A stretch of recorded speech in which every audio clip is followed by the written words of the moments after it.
Hello everyone, പുതിയൊരു വീഡിയോയിലേക്ക് എല്ലാവർക്കും സ്വാഗതം. അപ്പോൾ കോളേജിലൊക്കെ അഡ്മിഷൻ എടുത്ത് അടിപൊളിയായിട്ട് പഠിച്ചു തുടങ്ങിയില്ലേ? അപ്പോൾ നമ്മൾ എല്ലാ ലോ സ്റ്റുഡൻസും അറിഞ്ഞിരിക്കേണ്ട ഒരു അടിസ്ഥാന കാര്യമുണ്ട്.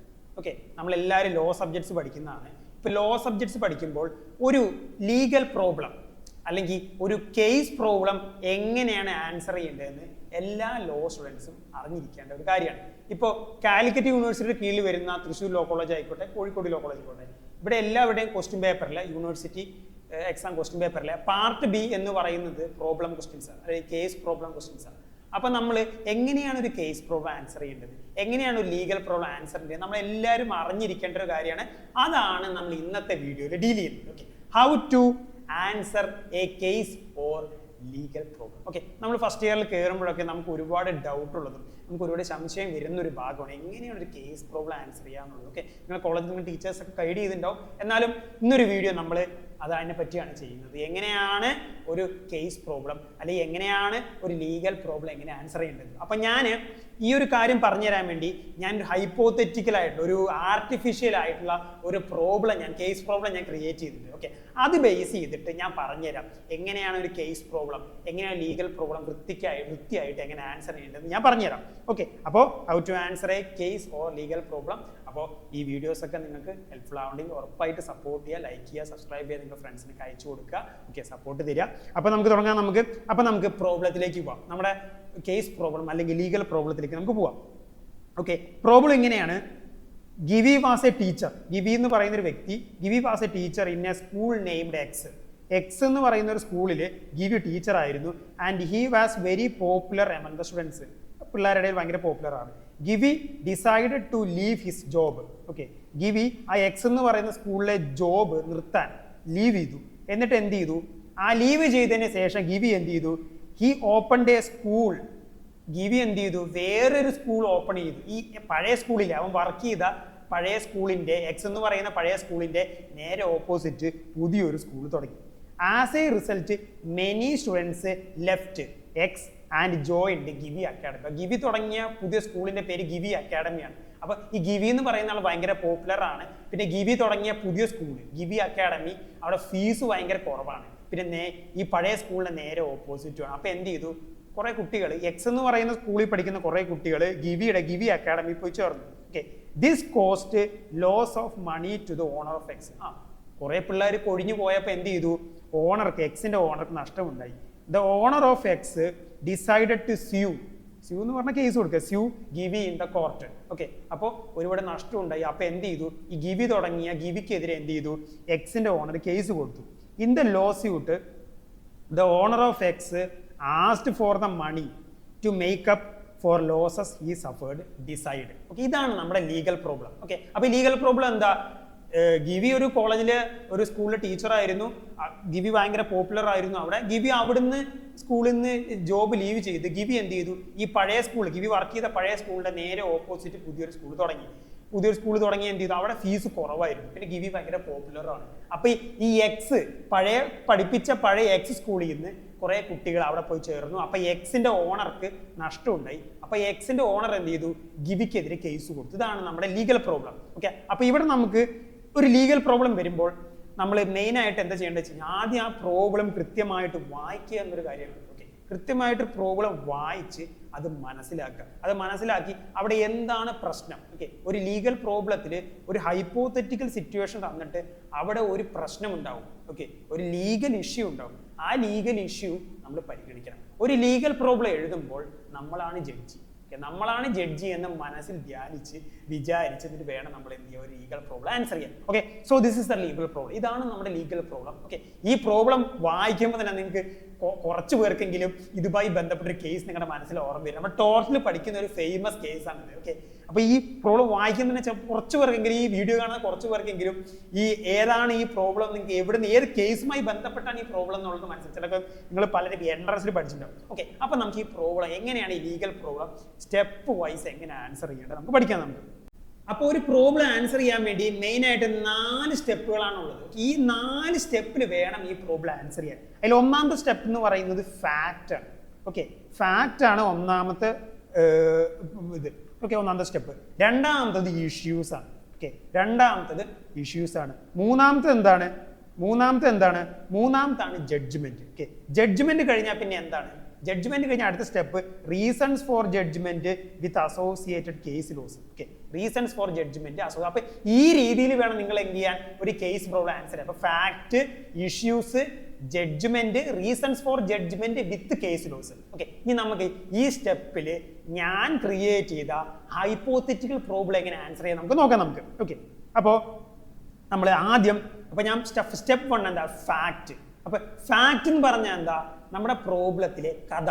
അപ്പൊ ഞാൻ കഥ പറഞ്ഞു. ഗിവി ഒരു ടീച്ചറായിരുന്നു, ആ സ്കൂളിൽ നിന്ന് വിട്ട് പുതിയൊരു സ്കൂൾ തുടങ്ങി. ആ സ്കൂളിൽ ഫീസ് കുറവായിരുന്നു. അപ്പൊ ഇവിടുന്ന് കുറെ കുട്ടികൾ അവിടെ പോയി. അപ്പൊ ഓണർക്ക് നഷ്ടമുണ്ടായി. ഓണർ എന്ത് ചെയ്തു? ഗിവിക്കെതിരെ കേസ് കൊടുത്തു. അപ്പോൾ ആ ബാക്ക് സ്റ്റോറിയാണ് നമ്മൾ ഫാക്റ്റിൽ എഴുതുന്നത്. ഓക്കെ, ആ ബാക്ക് സ്റ്റോറി. അപ്പോൾ ഒരിക്കലും നമ്മുടെ ഇഷ്യൂ നമ്മൾ ഒരിക്കലും എടുത്ത് ഫാക്റ്റിൽ എഴുതും. ഫാക്റ്റിൽ എന്ന് പറഞ്ഞാൽ കഥ മാത്രം. അപ്പൊ നമ്മൾ ഈ ക്വസ്റ്റ്യൻ പേപ്പർ കിട്ടുമ്പോൾ നമുക്ക് ആ കഥ നോക്കി അങ്ങനെ തന്നെ ഫാക്റ്റിലേക്ക് എഴുതി വെച്ചാൽ മതി. പക്ഷേ ഇഷ്യൂ, അവിടുത്തെ ലീഗൽ ഇഷ്യൂ ഒരിക്കലും നമ്മൾ ഫാക്റ്റിൽ എഴുതരുത്. ഫാക്ട് എന്ന് പറഞ്ഞു കഴിഞ്ഞാൽ ജസ്റ്റ് ദ ബാക്ക് സ്റ്റോറി. അപ്പൊ നിങ്ങൾക്ക് ഇത് നോക്കിയാൽ നിങ്ങൾക്ക് മനസ്സിലാവും കേട്ടോ. ഞാൻ അവിടുത്തെ ഫാക്ട് അങ്ങനെ തന്നെ എടുത്ത് എഴുതി. Givi was a teacher in a school named X. He was very popular among students. Givi decided leave his job. Okay, ആ കഥ ഞാൻ അങ്ങനെ തന്നെ എടുത്തത് എന്ത് ചെയ്തു? ഫാക്റ്റിലേക്ക് ഞാൻ എടുത്തെഴുതി. Okay, so that is fact. Fact നമ്മൾ എങ്ങനെ എഴുതണം? ഫാക്റ്റില് ആ കേസ് പ്രോബ്ലത്തിന്റെ, ആ ലീഗൽ പ്രോബ്ലത്തിന്റെ ബാക്ക് സ്റ്റോറി മാത്രമേ നമ്മൾ ഫാക്റ്റിൽ എഴുതാം. ഒരിക്കലും ഇഷ്യൂ, ആ ലീഗൽ ഫാക്റ്റും ഡിസ്പ്യൂട്ടോ ലീഗൽ ഇഷ്യൂവും ഡിസ്പ്യൂട്ടോ ഒരിക്കലും നമ്മൾ എടുത്തരുത്. ജസ്റ്റ് കഥ മാത്രം. ഈ ഫാക്ട് കഴിഞ്ഞ അടുത്ത സ്റ്റെപ്പ് എന്താ? ഇഷ്യൂ. ഓക്കെ, ഇഷ്യൂ എപ്പോഴും ക്വസ്റ്റ്യൻ രൂപത്തിലായിരിക്കണം. ഓക്കെ, വെദർ, ഹൗ, നമ്മൾ എന്താ പറയുക കൃത്യമായിട്ട് വെദർ. നമ്മൾ നോർമലി നമ്മൾ ലീഗൽ പ്രോബ്ലം വെദർ ചേർത്ത് വെദർ. അപ്പോൾ ഇഷ്യൂസ് എപ്പോഴും ക്വസ്റ്റ്യൻ രൂപത്തിലായിരിക്കണം. ഓക്കെ, ഇഷ്യൂ ഇപ്പോൾ എത്ര വേണമെങ്കിലും ഇഷ്യൂസ് എഴുതാം. ഓക്കെ, ഇപ്പോൾ ഒരു ഇഷ്യൂ എഴുതിയാലുള്ള ഗുണം എന്താ വെച്ച് കഴിഞ്ഞാൽ ആ ഇഷ്യൂ മാത്രം നമുക്ക് എന്ത് ചെയ്യാൻ മതി? എക്സ്പ്ലെയിൻ ചെയ്താൽ മതി. ഇല്ലേ? റീസൺസ് ഫോർ ജഡ്ജ്മെന്റിൽ നമ്മൾ ആ ഇഷ്യൂ എന്താണെന്ന് എക്സ്പ്ലെയിൻ ചെയ്യണം നമ്മൾ. ഓക്കെ, അപ്പോൾ ഒരു ഇഷ്യൂ എഴുതി കഴിഞ്ഞ് കഴിഞ്ഞാൽ ആ ഒരു ഇഷ്യൂ മാത്രം എക്സ്പ്ലെയിൻ ചെയ്താൽ മതി. ഇനിയിപ്പോൾ നിങ്ങൾ 2 ഇഷ്യൂ ആണ് എഴുതെങ്കിൽ ആ 2 ഇഷ്യൂ നിങ്ങൾ എക്സ്പ്ലെയിൻ ചെയ്യണം. അപ്പോൾ ഞാൻ പൊതുവേ എന്താ ചെയ്യാറ് വെച്ചാൽ ഒറ്റ ഇഷ്യൂ എഴുതും. ഓക്കെ, എക്സാം പഠിക്കുമ്പോൾ ഒറ്റ ഇഷ്യൂ എഴുതി കഴിഞ്ഞാൽ ഒറ്റ എണ്ണം മാത്രം എക്സ്പ്ലെയിൻ ചെയ്താൽ മതി. ഇപ്പം കൂടുതൽ മാർക്ക് സ്കോർ ചെയ്യണമെങ്കിൽ നിങ്ങൾ എന്ത് ചെയ്യുക? മൾട്ടിപ്ലൈ ഇഷ്യൂസ് എഴുതാം. മൾട്ടിപ്ലൈ ഇഷ്യൂസ് എഴുതുമ്പോൾ each and every issue we should be substantiated. ഓരോ ഇഷ്യൂ നമ്മൾ കൃത്യമായിട്ട് അനലൈസ് ചെയ്ത് നമ്മൾ എഴുതണം. നമ്മളതിലേക്ക് വരുന്നുണ്ട്. അപ്പോൾ ഇഷ്യൂ ഞാനിവിടെ നമ്മുടെ പ്രോബ്ലത്തിന് ഒറ്റ ഇഷ്യൂ ഞാൻ ക്രിയേറ്റ് ചെയ്തിട്ടുള്ളൂ. Whether Givi will be responsible for the monetary loss. Okay, ഇവിടെ ഗിവി എന്താ പറയുക മോണിറ്ററി ലോസിന് എന്താ പറയുക ലൈബിൾ ആണോ എന്നുള്ളതാണ് ഇവിടെ ഇഷ്യൂ. ഓക്കെ, ഞാൻ അവിടെ ക്വസ്റ്റ്യൻ രൂപത്തിൽ എഴുതിയിരിക്കണം. അപ്പോൾ ഇഷ്യൂസ് എപ്പോഴും ക്വസ്റ്റ്യൻ രൂപത്തിലായിരിക്കണം. ഇനി ഇവിടെ ഒരു സിവിൽ ഡിസ്പ്യൂട്ടാണ്. ഓക്കെ, ഒരു സിവിൽ കേസാണ്. ഓക്കെ, ഒരു ടോർഷ്യസ് ലയബിലിറ്റി വരുന്നത്. അപ്പോൾ എപ്പോഴും സിവിൽ കേസിൽ നമ്മൾ എപ്പോഴും എ വേഴ്സസ് ബി എന്നാണ് എഴുതുന്നത്. ഓക്കെ, ഇവിടെ നമ്മുടെ എന്താ ഓണർ, എക്സ് സ്കൂളിലെ ഓണർ വേഴ്സസ് ഗിവി, ഇതാണ് കേസ്. അപ്പോൾ ഇവിടെ ആരാണ് പ്ലെയിൻറ്റിഫ്? ഇവിടെ എപ്പോഴും പ്ലെയിൻറ്റിഫ് ആയിരിക്കും കേസിന്റെ ആദ്യം. എ വേഴ്സസ് ബി എന്ന് നമ്മൾ എഴുതിയാൽ എ ആയിരിക്കും പ്ലെയിൻറ്റിഫ്. അപ്പോൾ ഇവിടെ ഓണർ, എക്സ് സ്കൂളിന്റെ ഓണർ ആണ് പ്ലെയിൻറ്റിഫ്. ഓക്കെ, രണ്ടാമത് എഴുതിയ ഗിവി ആണ് defendant. Okay, the person who gives the suit അല്ലെങ്കിൽ who institute the suit is known as plaintiff. അതിന് നമ്മൾ പ്ലെയിൻറ്റിഫ് എന്ന് പറയും. കേസ് കൊടുക്കുന്ന ആളാണ് പ്ലെയിൻറ്റിഫ്. ഇവിടെ ഓണറാണ് കേസ് കൊടുത്തിരിക്കുന്നത്. ഈ സിവിൽ സ്യൂട്ടിൽ ഓണറാണ് കേസ് കൊടുത്തിരിക്കുന്നത്. അപ്പോൾ ഓണറാണ് ഇവിടെ പ്ലെയിൻറ്റിഫ്. ആർക്കെതിരെയാണ്? The person to whom against the case is given, അയാളാണ് ഡിഫൻഡന്റ്. ഓക്കെ, അപ്പൊ നമ്മൾ ഈ ടോർഷ്യസ് ലയബിലിറ്റി ടോട്ടൽ കേസ് എഴുതുമ്പോൾ നമ്മൾ എപ്പോഴും എ വേഴ്സസ് ബി എന്ന് എഴുതുമ്പോൾ എ എന്ന് പറയുന്നത് എപ്പോഴും പ്ലെയിൻറ്റിഫാണ്, ബി എന്ന് പറയുന്നത് ഡിഫൻഡന്റ്. ആദ്യം പ്ലെയിൻറ്റിഫും വേഴ്സസ് ഡിഫൻഡന്റ് അങ്ങനെയാണ് വരിക. ഓക്കെ, അപ്പൊ അതാണ് ഞാൻ ഇവിടെ എഴുതിയിരിക്കുന്നത്. അപ്പൊ നമ്മുടെ ഇഷ്യൂ എന്ന് പറയുന്നത് whether Givi is liable for monetary loss by the plaintiff. Okay, ഇവിടെ അപ്പോൾ ഫാക്ട് കഴിഞ്ഞു, ഇഷ്യൂ കഴിഞ്ഞു. Fact just back story. Issue എന്ന് പറയുന്നത് നമ്മുടെ അവിടെ ഉണ്ടാവുന്ന ലീഗൽ ഡിസ്പ്യൂട്ട് എന്താണ്? എല്ലാ കേസ് പ്രോബ്ലത്തിനും എല്ലാ ലീഗൽ പ്രോബ്ലത്തിനും ഒരു ലീഗൽ ഇഷ്യൂ ഉണ്ടാവും. ആ ലീഗൽ ഇഷ്യൂ എന്താണെന്നാണ് ഇഷ്യൂ എപ്പോഴും ക്വസ്റ്റ്യൻ രൂപത്തിലേക്കണം. അത് കഴിഞ്ഞ് നമ്മൾ എന്ത് ചെയ്തു? ജഡ്ജ്മെന്റ് എഴുതി. ഓക്കെ, ജഡ്ജ്മെന്റ് എഴുതും. ജഡ്ജ്മെന്റ് എപ്പോഴും നമ്മളാണ്, ഞാൻ പറഞ്ഞില്ല, ഒരു കേസ് പ്രോബ്ലം ആൻസർ ചെയ്യുമ്പോൾ നമ്മളാണ് ജഡ്ജി എന്ന് മനസ്സിൽ ധ്യാനിച്ച് എഴുതുക. ജഡ്ജ്മെന്റ് എഴുതുമ്പോൾ ജഡ്ജ്മെന്റ് ഒരു 3 or 4 സെന്റൻസ്, വളരെ സിമ്പിൾ ജഡ്ജ്മെന്റ്. ഞാൻ പൊതുവെ അങ്ങനെ എഴുതുന്നത്, ഒരു സിമ്പിൾ ജഡ്ജ്മെന്റ്. ഓക്കെ, ഇവിടെ ഞാൻ എഴുതിയ judgment here there is no legal injury caused to plaintiff. ഇവിടെ ഒരു ലീഗൽ ഇഞ്ചുറി ആർക്കുണ്ടായിട്ടില്ല? എക്സിന് ഉണ്ടായിട്ടില്ല. ഓണർ എക്സ് സ്കൂളിന്റെ ഓണറിന് ഇവിടെ ലീഗൽ ഇഞ്ചുറി ഉണ്ടായിട്ടില്ല. അയാൾക്ക് നഷ്ടമുണ്ടായി, പക്ഷെ അവിടെ ലീഗൽ ഇഞ്ചുറി ഉണ്ടായിട്ടില്ല. So there is no case against defendant. So owner of X cannot claim compensation. കണ്ടാ ഒരു 3-4 സെന്റൻസിൽ വളരെ സിമ്പിളായിട്ട് ജഡ്ജ്മെന്റ് എഴുതാം. ഓക്കെ, ഇനി അപ്പോൾ ഫാക്ട് കഴിഞ്ഞു, ഇഷ്യൂ കഴിഞ്ഞു, ജഡ്ജ്മെന്റ് കഴിഞ്ഞു. ജഡ്ജ്മെന്റ് നമ്മൾ പറഞ്ഞു. ഈ ജഡ്ജ്മെന്റ് പറഞ്ഞതോടെ കഴിഞ്ഞോ? ഇല്ല. നമ്മൾ പറഞ്ഞ ജഡ്ജ്മെന്റ് നമ്മൾ എന്താണെന്ന് അനലൈസ് ചെയ്യണം നമ്മൾ, ഇല്ലേ? നമ്മൾ പറഞ്ഞ ജഡ്ജ്മെന്റിൽ കാരണം നമുക്ക് പറയണ്ടേ? കാരണമില്ലാത്തൊരു ജഡ്ജ്മെന്റ് നമുക്ക് പറയാൻ പറ്റും നമുക്ക്. അപ്പൊ അടുത്ത സ്റ്റെപ്പ് എന്ന് അപ്പോൾ ഫാക്ട് കഴിഞ്ഞു, ഇഷ്യൂ കഴിഞ്ഞു, ജഡ്ജ്മെന്റ് പറഞ്ഞു. ജഡ്ജ്മെന്റ് കഴിഞ്ഞാൽ പിന്നെ എന്താ? റീസൺസ് ഫോർ ജഡ്ജ്മെന്റ്, അല്ലേ? റീസൺസ് ഫോർ ജഡ്ജ്മെന്റിൽ നമ്മൾ കൃത്യമായിട്ട് പറയും എന്തുകൊണ്ട് ഇങ്ങനെ ഒരു ജഡ്ജ്മെന്റ് ഞാൻ പറഞ്ഞു. ഓക്കെ, ഇവിടെ നമ്മൾ അപ്ലൈ ചെയ്യുന്ന പ്രിൻസിപ്പിൾ ഏതാ? ടോട്ടൽ നമ്മൾ പഠിക്കുന്നതാണ് ഡാംനം സൈൻ ഇൻജൂറിയ. ഓക്കെ, ഇത് ഞാനൊരു സിമ്പിൾ സാമ്പിൾ ആയിട്ടുള്ള ഒരു റീസൺസ് ഫോർ ജഡ്ജ്മെന്റ് എഴുതിയതാണ്. റീസൺസ് ഫോർ ജഡ്ജ്മെന്റ് എപ്പോഴും വെൽ കൺസ്ട്രക്റ്റഡ് ആയിരിക്കണം. ഓക്കെ, അത് വലുതായിരിക്കണം, നല്ലപോലെ എക്സ്പ്ലെയിൻ ചെയ്യണം. ഓക്കെ, ഇവിടെ ഞാൻ സാമ്പിൾ ആയിട്ടുള്ള ഇത്രയും പോരാ, നമ്മൾ കൂടുതൽ എഴുതണം. ഓക്കെ, റീസൺസ് ഫോർ ജഡ്ജ്മെന്റ് നമ്മൾ പറയണം. ഇവിടെ ഗിവി പുതിയൊരു സ്കൂൾ തുടങ്ങി, ഓപ്പോസിറ്റ് ടു എക്സിന്റെ സ്കൂള്. ഇവിടെ ഗിവിയുടെ സ്കൂളിൽ എക്സ് സ്കൂളിൽ നിന്ന് കുട്ടികൾ വന്ന് ചേർന്നു. പക്ഷെ അവിടെ എന്താ പറയുക, ലീഗൽ ഇഞ്ചുറി ഇല്ല. നഷ്ടമുണ്ടായിട്ടുണ്ട്, അവിടെ ഡാമേജ് ഉണ്ടായിട്ടുണ്ട്, പക്ഷെ ലീഗൽ ഇഞ്ചുറി ഇല്ല. കാരണം ഗിവി തൻ്റെ ഇഷ്ടമുള്ള സ്ഥലത്ത് തൻ്റെ സ്ഥലത്ത് കൊണ്ടൊരു സ്കൂൾ വെക്കുന്നത്, അവിടെ ലീഗൽ ഇഞ്ചുറി ഇല്ല അവിടെ. ഓക്കെ, അതിപ്പോ എക്സ് സ്കൂളിന്റെ ഓപ്പോസിറ്റ് ഒന്നും അവിടെ മാറ്റർ ചെയ്യുന്നില്ല. സോ ഏത് പ്രിൻസിപ്പിളോട് അപ്ലൈ ചെയ്യുന്ന? ഡാംനം സൈൻ ഇഞ്ചൂറി ആണ് ഇവിടെ അപ്ലൈ ചെയ്യുന്നത്. ഓക്കെ, നിങ്ങൾ ടോട്ടൽ നിങ്ങൾ പഠിച്ചിട്ടുണ്ടാവും. ഓക്കെ, അങ്ങനെ നമ്മൾ എന്ത് ചെയ്യണം? കൃത്യമായിട്ട് എല്ലാ കാര്യങ്ങളും നമ്മൾ reasons for judgment A to Z കാര്യങ്ങൾ നമ്മൾ റീസൺസ് ഫോർ ജഡ്ജ്മെന്റിൽ പറയണം. പിന്നെ റീസൺസ് ഫോർ ജഡ്ജ്മെന്റിൽ എന്തെങ്കിലും മാക്സിമം ഉണ്ടെങ്കിൽ അത് എഴുതണം. മാക്സിമംസിനൊക്കെ മാർക്ക് ക്യാരി ചെയ്യും. അപ്പൊ ഇവിടെ നമ്മുടെ മാക്സിമം എന്ന് പറയുന്നത് ഡാംനം സൈൻ ഇഞ്ചൂറി ഞാൻ അവിടെ എഴുതിയിട്ടുണ്ട്. അതുപോലെ തന്നെ നമ്മൾ സെക്ഷൻസ്, ഇപ്പോൾ ടോട്ടൽ സെക്ഷൻസ് ഉണ്ടാവില്ല. ഇപ്പൊ വേറെ സബ്ജക്റ്റുകളിലൊക്കെ ഇപ്പൊ IPC CRPCയിലൊക്കെ സെക്ഷൻസ് വരും. അങ്ങനെയുള്ള സെക്ഷൻസ് ഏതൊക്കെയാണെന്നുള്ളത് പറയണം. അങ്ങനെ reasons for judgment well explanatory ആയിരിക്കണം, ഭയങ്കര എക്സ്പ്ലനേറ്ററി. കാര്യമായിട്ട് നമ്മൾ ഈച്ച് ആൻഡ് എവരി കാര്യങ്ങൾ അളന്ന് മുറിച്ച് നമ്മൾ പരിശോധിച്ച് കൃത്യമായിട്ട് നമ്മൾ ഇവിടെ എഴുതണം. ഓക്കെ, കാരണം നമ്മൾ പറഞ്ഞ ജഡ്ജ്മെന്റ് കൃത്യമായിട്ട് അനലൈസ് ചെയ്യണം. അപ്പോൾ ഒരു കേസ് പ്രോബ്ലത്തിൽ നമ്മൾ എക്സാമിന് എഴുതുമ്പോൾ ഏറ്റവും വലിയ ഭാഗം, അല്ലെ ഏറ്റവും അധികം പേജുകൾ വരുന്ന ഭാഗം എന്ന് പറയുന്നത് റീസൺസ് ഫോർ ജഡ്ജ്മെന്റ്. ഇനി റീസൺസ് ഫോർ ജഡ്ജ്മെന്റ് കഴിഞ്ഞോ? ഇല്ല. റീസൺസ് ഫോർ ജഡ്ജ്മെന്റ് കഴിഞ്ഞ് നമ്മൾ എന്ത് എഴുതണം? നമ്മൾ റീസൺസ് ഫോർ ജഡ്ജ്മെന്റ് അതിന്റെ ഒപ്പോ അതിനുശേഷം നമ്മൾ അസോസിയേറ്റഡ് കേസ് ലോസ് നമ്മൾ എഴുതണം. കാരണം നമ്മൾ പറഞ്ഞ ലീഗൽ പ്രോബ്ലം, ഇപ്പൊ നമ്മൾ എക്സാം എഴുതുമ്പോൾ ഒരു ലീഗൽ പ്രോബ്ലം വായിക്കുമ്പോൾ നമുക്ക് അപ്പം തന്നെ ക്ലിക്ക് ആവും, ഇത് ഈ കേസുമായി ബന്ധപ്പെട്ട അങ്ങനത്തെ റിലേറ്റഡ് കേസ് ലോസ് നമ്മൾ എഴുതണം. അപ്പൊ ഈ പ്രോബ്ലം വായിച്ചപ്പോൾ നിങ്ങൾക്ക് ഓർമ്മയുള്ള ഒരു കേസാണ് നമ്മുടെ famous Gloucester grammar school case. Okay, Gloucester total ഭയങ്കര ഫേമസ് ആയിട്ടുള്ള കേസാണ്. നമ്മളെല്ലാവരും ലോ എൻട്രൻസ് പഠിക്കുമ്പോഴായാലും ലോ കോളേജിൽ ഫസ്റ്റ് കയറുമ്പോഴായാലും നമ്മൾ പഠിക്കുന്ന ഒരു കേസാണ് ഗ്ലക്കൌസ്റ്റർ ഗ്രാമർ സ്കൂൾ കേസ്.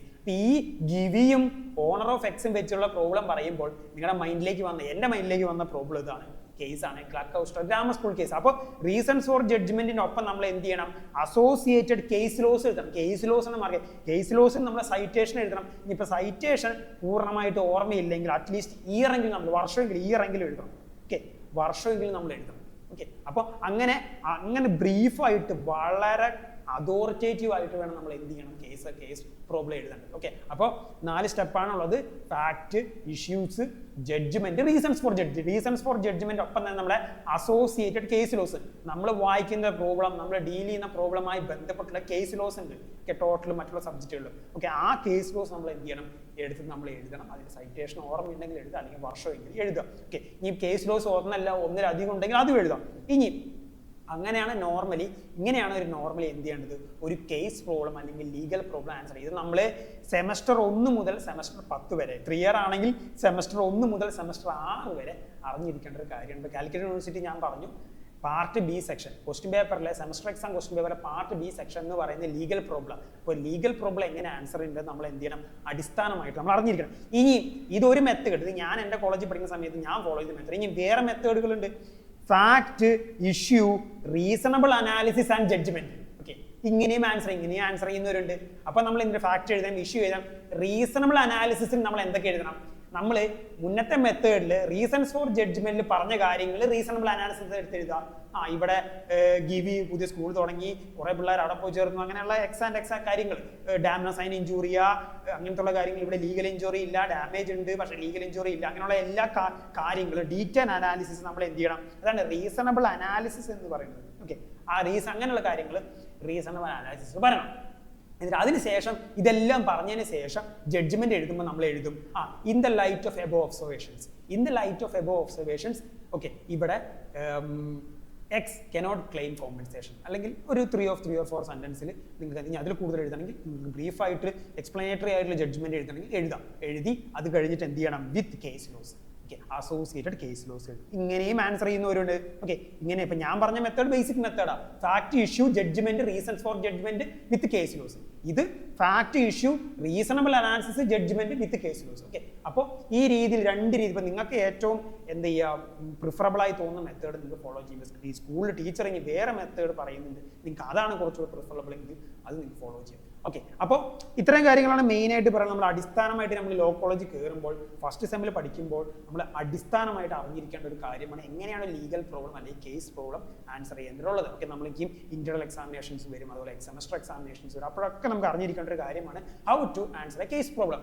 അപ്പോൾ ഇത്തരം കാര്യങ്ങളാണ് നമ്മൾ മെയിനായിട്ട് നമ്മൾ ഈ വീഡിയോയിൽ മെയിനായിട്ട് ഡീൽ ചെയ്യുന്നത്. അപ്പോൾ ഞാൻ പറഞ്ഞു ഈ കണ്ടന്റ് നിങ്ങൾക്ക് ഹെൽപ്ഫുൾ ആയെങ്കിൽ ഉറപ്പായിട്ടും സപ്പോർട്ട് ചെയ്യുക, ലൈക്ക് ചെയ്യുക, ഷെയർ ചെയ്യുക. ഓക്കെ.